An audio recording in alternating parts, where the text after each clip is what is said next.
What's going on, guys? Welcome back to my channel. This is Leo's Nerd Talk, and today we're going to be talking about Speak No Evil. So let's get into that. Happy Friday the 13th. My name is Leo Navi. As lifetime I think movie, TV shows, or video game related, or just anything nerdy, you have come to the right place. And like I said, today we're talking about Speak No Evil. So without further ado, let's get into the review.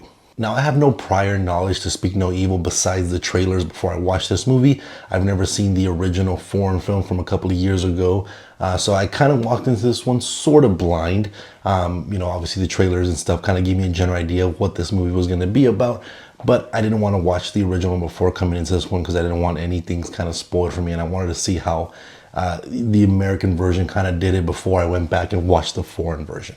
And so essentially what you have here is a family that's moved to London, and on their little kind of weekend vacation, they meet this family that seem to be, like a pretty neat kind of group of people. They're pretty interesting. They're a little bit more unique, and they seem very friendly. And so they, these people invite them over to visit them down in the West Country. And so they accept, with some sort of reservations and stuff, of course. And they, eventually do decide to go over and visit them for the weekend. And when they get there, things seem a little bit more odd, a little bit more sinister, and things just start going a little bit more awry as the time goes on. Let me know you guys' thoughts on Speak No Evil in the comment section down below. I'd love to hear all of you guys' thoughts on this particular movie. If you've seen the original foreign film, let me know what you guys think about that film as well. Let me know which one you like better, which one you prefer.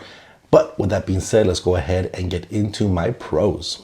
Now, starting with my pros, automatically off the bat, James McAvoy is amazing in this movie. I love that guy and everything he pretty much is in. I don't remember ever seeing him in a bad role. I think he does this type of character very, very well. The very kind of sadistic, sinister type of person that is very crazy.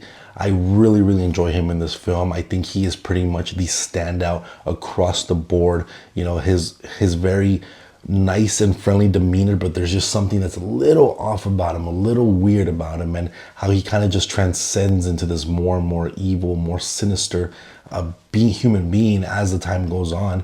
And I love his transition. I love how physically he looks. He looks huge and buff. It looks like he had to put a couple of pounds on for this role, and that makes him even more menacing as well. When you see him walking around all bloody, extremely buff, like it feels like you can't go one-on-one with this guy, and you have to figure out a different way to escape. So I really enjoy his character. I think he just does, extremely fantastic in this movie.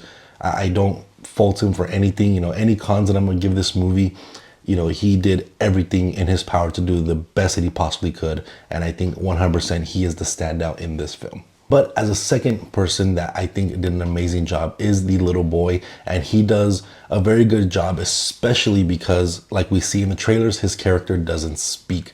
And he is able to do so much with just his facial expressions, the way he kind of emotes, and like the way he stays very shy in a way and stuff like that. I think he also does a very, very, very good job in performances between James McAvoy and this young kid.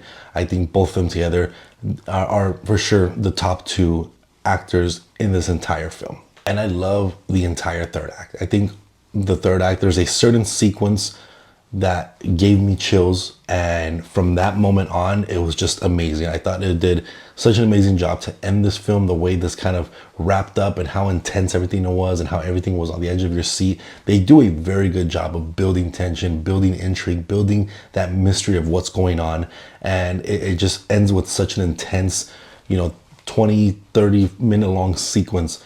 And I just absolutely enjoy the way this movie ended. I love the way, again, James McAvoy was so menacing as these characters are trying to escape and figure out how to stay alive. So I think just that third act stuff was just absolutely edge on your seat entertainment, and it was definitely some good, terrifying, tense moments that I absolutely loved. And I think this movie was shot very well, directed pretty well. There are some sequences that feel a little kind of choppy, and you can't really tell the spacing, like people's positioning feel a little weird and awkward.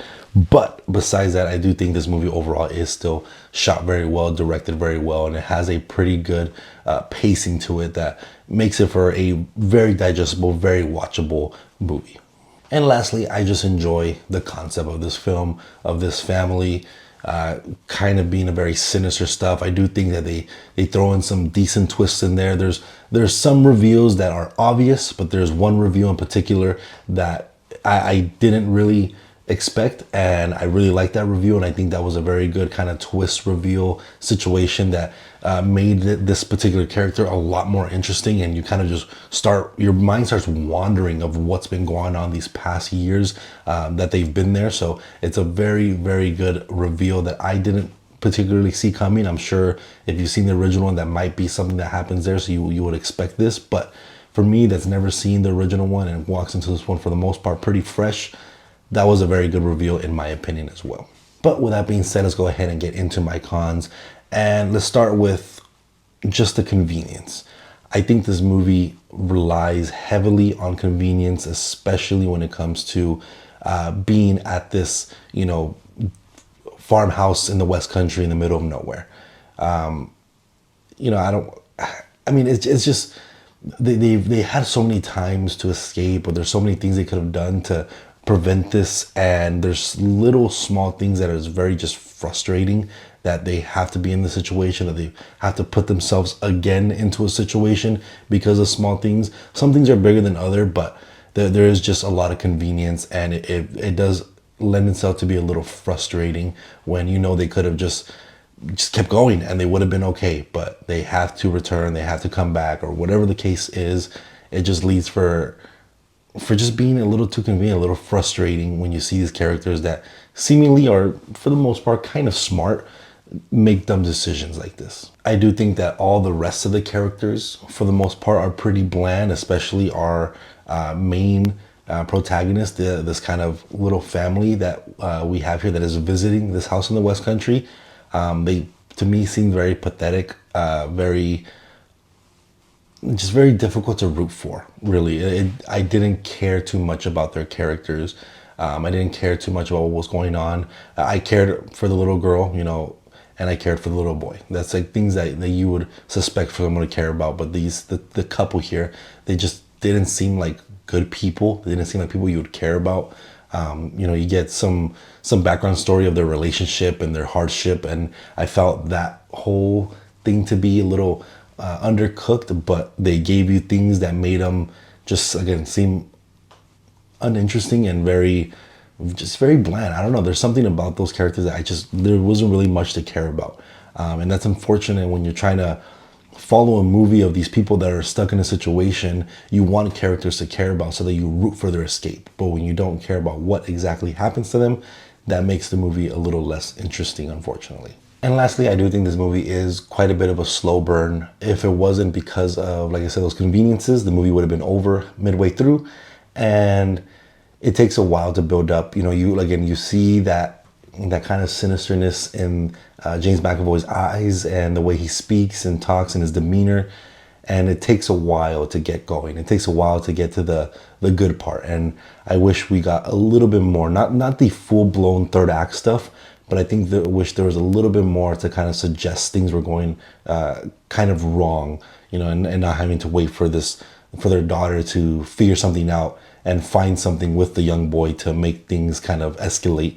I just wish it went a little bit more sinister and they did a little bit more to kind of make you feel on the edge. But it did feel like a little bit of a slow burn at the beginning to have a very, in my opinion, pretty epic, tense third act. But overall, let me know what you guys think about Speak No Evil. I still had a decent enough time with. Definitely not the worst of the year, not the best of the year, but I enjoyed it. It makes me excited to go back and watch the original Speak No Evil and see what that movie is like, the differences, the similarities, which one do I prefer. So I'm very excited to check that one out for sure.